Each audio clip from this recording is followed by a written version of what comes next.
नमस्कार। आज हम एक ऐसी किताब की दुनिया में उतर रहे हैं जिसने मतलब लाखों लोगों को फिलॉसफी से मिलवाया है, शायद प्यार करना सिखाया है। हाँ, बिल्कुल। हमारे पास यॉस्टिन गॉर्डर की मशहूर किताब सोफी की दुनिया, उससे जुड़े कुछ स्रोत हैं और आज हम इन्हीं के जरिए समझेंगे कि भाई इस किताब में ऐसा क्या है, क्या खास बात है। बिल्कुल। और देखिए, ये किताब सिर्फ एक कहानी नहीं है। ये एक तरह का एक न्योता है उन बड़े सवालों की दुनिया में झांकने का जो हम शायद रोजमर्रा की जिंदगी में कहीं पीछे छोड़ देते हैं। हाँ। तो आज हमारा मकसद यही है कि इन स्रोतों से ये समझें कि कैसे ये किताब एक उपन्यास के मजे को और दर्शन के गहरे विचारों को कैसे जोड़ती है। और ये चर्चा खास तौर पर उन सबके लिए भी है जो सोचते हैं कि भाई फिलॉसफी थोड़ी थोड़ी मुश्किल है या शायद थोड़ी बोरिंग। ये किताब इस सोच को बिल्कुल बदल सकती है। सही कहा। तो चलिए शुरू करते हैं। इस अनोखी किताब की परतें खोलते हैं। पहले थोड़ा इसके बारे में मतलब बेसिक जानकारी ले लेते हैं। हाँ, जरूर। तो सोफी की दुनिया, इसका जो असल नॉर्वेजियन नाम था, वो था सोफीज वेर्देन। ये 1991 में छपी थी। अच्छा। लेखक हैं योस्टिन गॉर्डर। नॉर्वे में छपी थी ये पहले, लेकिन इतनी पॉपुलर हुई, इतनी ज्यादा, कि 60 से ज्यादा भाषाओं में इसका अनुवाद हुआ। 60 से ज्यादा? हाँ, और ये दुनिया भर में बेस्ट सेलर बन गई। जाहिर है इसमें कुछ तो ऐसा था जिसने दुनिया भर के लोगों को जोड़ा। ये सिर्फ कहानी तो नहीं है, ये पश्चिमी दर्शन के इतिहास का एक परिचय भी है ना? हाँ, और यही यही इसकी सबसे बड़ी खासियत है। ये कोई उबाऊ टेक्स्ट बुक जैसी नहीं है। गॉर्डर ने इसे एक रहस्यमयी कहानी में बुना है। तो दर्शन के जो विचार हैं वो धीरे धीरे कहानी के साथ ही सामने आते हैं। ये दिलचस्प है। ठीक है, तो चलिए इसे खोलते हैं। ये सिर्फ एक कहानी नहीं बल्कि जैसा आपने कहा, दिमाग को थोड़ा घुमा देने वाली यात्रा है। हाँ। कहानी शुरू होती है एक 14 साल की लड़की से। सोफी अम्यूनिसन स्कूल से घर आती है और उसे लेटर बॉक्स में एक चिट्ठी मिलती है, गुमनाम। हम्म। भेजने वाले का नाम, पता कुछ नहीं, बस एक सवाल लिखा है, तुम कौन हो? कितना कितना सीधा सा सवाल लगता है, पर कितना गहरा है। और फिर एक और चिट्ठी आती है। हाँ, उसमें पूछा है, दुनिया कहाँ से आई। बस यहीं से सोफी के मन में सवालों का एक पूरा सिलसिला शुरू हो जाता है। और फिर उसकी मुलाकात होती है एक रहस्यमयी आदमी से, अल्बर्टो नॉक्स। अल्बर्टो नॉक्स, जो उसके फिलॉसफी टीचर बन जाते हैं एक तरह से। बिल्कुल। और फिर शुरू होता है एक अनोखा कोर्स दर्शन के इतिहास का, लेकिन किसी क्लासरूम में नहीं। नहीं नहीं, चिट्ठियों के जरिए, मुलाकातों के जरिए, और कभी कभी तो ऐसे लगता है जैसे वो समय में पीछे चले गए हों। ऐसी काल्पनिक यात्राएं भी हैं। वाह। हाँ। तो अल्बर्टो जो है वो सोफी को पश्चिमी दर्शन की पूरी कहानी सुनाते हैं, एक क्रम से। शुरुआत होती है करीब 2500 साल पहले प्राचीन यूनान से। अच्छा।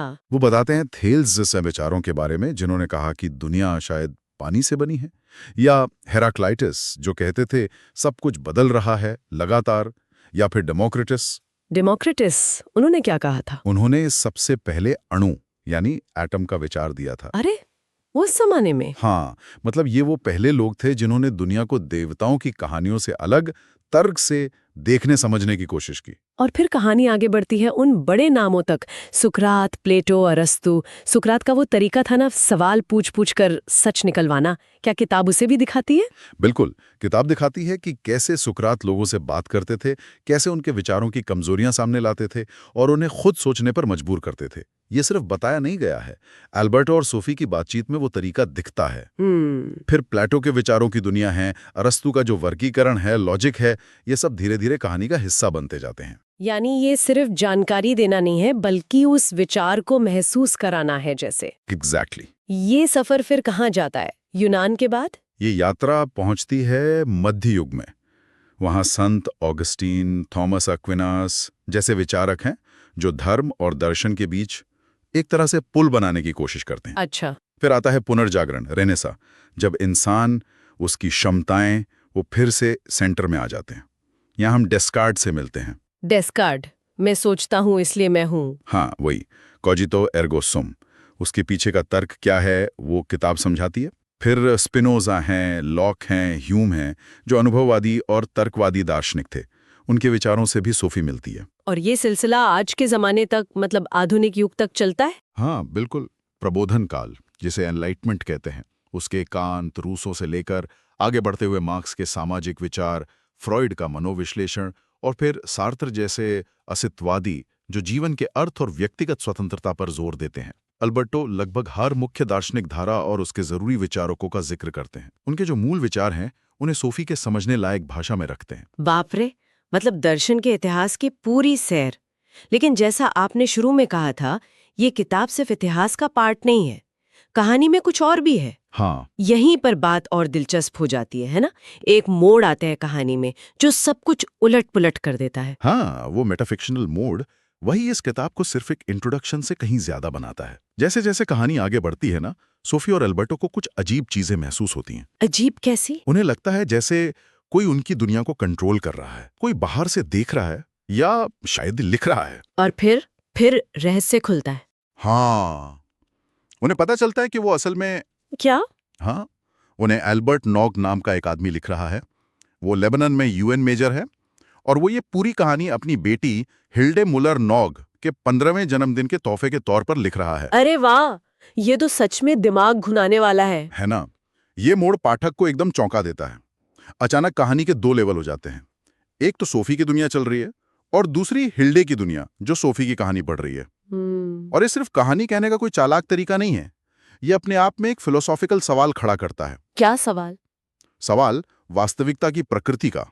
मतलब अगर सोफी और अल्बर्टो को यह पता चल सकता है कि वो एक कहानी का हिस्सा हैं, तो क्या हम भी किसी बड़ी कहानी, किसी बड़ी डिजाइन का हिस्सा हो सकते हैं जिसके बारे में हमें पता ना हो? ओह, ये पाठक को अपनी ही दुनिया, अपनी असलियत पर सवाल उठाने के लिए उकसाता है। वाह, ये तो सचमुच सोचने वाली बात है।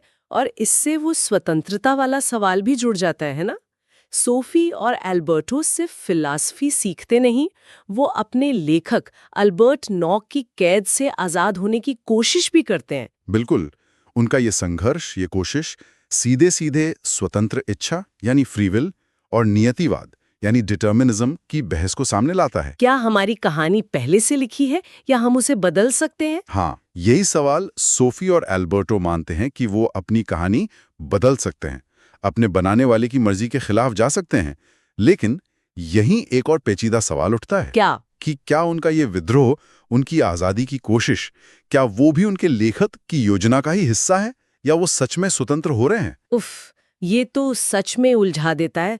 मतलब ये किताब सिर्फ जवाब नहीं देती, बल्कि ज्यादा गहरे सवाल पूछने पर मजबूर करती है। हाँ, और शायद यही इसका मुख्य मकसद भी है। निश्चित रूप से। और ये हमें किताब के कुछ और जरूरी विषयों पर लाता है। एक खास बात यह है कि किताब मानती है कि फिलॉसफी कोई बहुत मुश्किल चीज नहीं है। ये शुरू होती है बच्चों जैसी हैरानी से, विस्मय से, जिसे अंग्रेजी में वंडर कहते हैं। अच्छा। गॉडर का तर्क है कि हम सब पैदाइशी दार्शनिक होते हैं, दुनिया को देखकर हैरान होते हैं, सवाल पूछते हैं। पर जैसे जैसे बड़े होते हैं, दुनिया हमें नॉर्मल लगने लगती है और हम सवाल पूछना बंद कर देते हैं। हाँ, ये तो होता है। तो सोफी की कहानी उस बच्चे जैसी जिज्ञासा को फिर से जगाने की एक कोशिश है। ये बात तो बहुत अच्छी है। मतलब फिलॉसफी कोई सिर्फ किताबों की चीज नहीं, बल्कि दुनिया को नए नजरिए से देखने का एक तरीका है। बिल्कुल। दूसरा मुख्य विषय, जैसा हमने अभी बात की, वो वास्तविकता बनाम भ्रम का है। कहानी की बनावट ही ऐसी है कि पाठक लगातार सोचता है कि क्या सच है, क्या कहानी है, क्या कल्पना। यह हमें अपनी धारणाओं पर सवाल करना सिखाती है। और तीसरा, वो स्वतंत्रता और नियति वाला मुद्दा।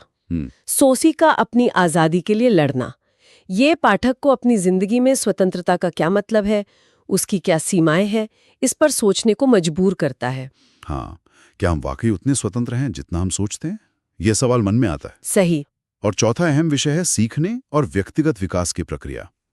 सोफी कहानी की शुरुआत में एक आम टीनेजर है, लेकिन जैसे जैसे वो सवाल पूछना सीखती है, तर्क करना सीखती है, दुनिया को समझना सीखती है, उसका नजरिया बदलता है। वो ज्यादा मैच्योर होती है। अच्छा। ये दिखाता है कि आलोचनात्मक ढंग से सोचना, मतलब क्रिटिकल थिंकिंग, हमारे अपने विकास के लिए कितना जरूरी है। ये सारे विषय कहानी में इतने अच्छे से घुले मिले कि पता ही नहीं चलता कब हम कहानी पढ़ते पढ़ते फिलॉसफी पर सोचने लगते हैं। जाहिर है, किताब की ये एक बहुत बड़ी खूबी है। हाँ, इसने दर्शन जैसे विषय को सबके लिए खोल दिया। भाषा बहुत सरल है, दिलचस्प है, और वो रहस्य वाली बात कि चिट्ठियां कौन भेज रहा है, एल्बर्टो कौन है, ये पाठक को बांधे रखती है। हाँ, वो जो सस्पेंस वाला एलिमेंट है, वो इसे उपन्यास के तौर पर भी कामयाब बनाता है। और सबसे बड़ी बात, ये पाठक को चुपचाप बस पढ़ने नहीं देती, ये लगातार सोचने, सवाल पूछने, अपने विचार बनाने के लिए उकसाती है। ये सिर्फ जानकारी नहीं देती, सोच को जगाती है। लेकिन क्या इसकी कोई कमजोरियां भी हैं? अक्सर होता है ना, जब किसी जटिल विषय को बहुत सरल बनाया जाता है तो कुछ गहराई वो शायद कम हो जाती है। हाँ, कुछ आलोचक यही कहते हैं। देखिए, दर्शन का इतिहास बहुत लंबा है, जटिल है, और जो गहरे दार्शनिक तर्क हैं उन्हें कुछ 100 पन्नों के उपन्यास में समेटना आसान काम नहीं है। सही बात है। तो इस प्रोसेस में जाहिर है कई विचारों का काफी सरलीकरण हुआ है। जो लोग पहले से फिलॉसफी जानते हैं उन्हें ये थोड़ा सतही लग सकता है। ये बात तो है। और कभी-कभी खासकर जब एल्बर्टो लंबे समय तक किसी एक दार्शनिक के बारे में बता रहे होते हैं तो ऐसा लगता है कि कहानी थोड़ी रुक सी गई है और ये एक लेक्चर जैसा हो गया है। मतलब विचारों पर जोर ज्यादा हो जाता है, कहानी की रफ्तार थोड़ी धीमी पड़ जाती है। ये भी एक जायज पॉइंट है। वो संतुलन बनाना मुश्किल होता है कहानी और विचारों के बीच। और वो जो मेटाफिक्शनल मोड है, जहां सोफी और हिल्डे की दुनियाएं आपस में उलझती हैं, वो कुछ पाठकों को थोड़ा कंफ्यूजिंग या जटिल लग सकता है। हाँ, कि अचानक कहानी का स्ट्रक्चर बदल गया। हाँ, जो शायद हर किसी को पसंद ना आए। लेकिन अगर हम इसे बड़ी तस्वीर में देखें तो शायद यही सरलीकरण और ये कहानी का ढांचा ही इसकी सबसे बड़ी ताकत भी है। क्योंकि इसी वजह से तो ये किताब उन लाखों लोगों तक पहुंच पाई जो शायद कभी फिलॉसफी की कोई भारी भरकम किताब उठाते ही नहीं। बिल्कुल सही कहा आपने। इसका मकसद कोई अकादमिक रिसर्च पेश करना नहीं है। इसका मकसद है दरवाजा खोलना, पहली चिंगारी जलाना। और इस लिहाज से ये बेहद सफल रही है। इसे अक्सर कहते भी हैं दर्शन का पाठ्यपुस्तक रूपी उपन्यास। ये दिखाती है कि सीखना मजेदार भी हो सकता है। और इसका असर सिर्फ किताबों की दुनिया तक ही नहीं रहा, जैसा कि हमारे स्रोत बताते हैं। नहीं, बिल्कुल नहीं।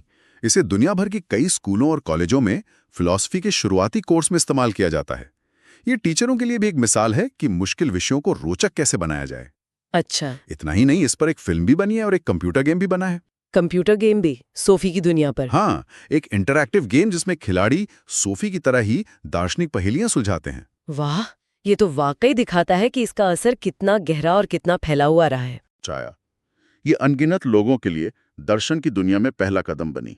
तो इसका क्या मतलब निकालें हम, अगर हम आज की चर्चा को समेटें तो सोफी की दुनिया असल में कहानी और फिलॉसफी का एक लाजवाब मिक्सचर है। हाँ, एक संगम कह सकते हैं। ये मुश्किल विचारों को एक दिलचस्प रहस्यमयी कहानी के जरिए आसान बना देती है।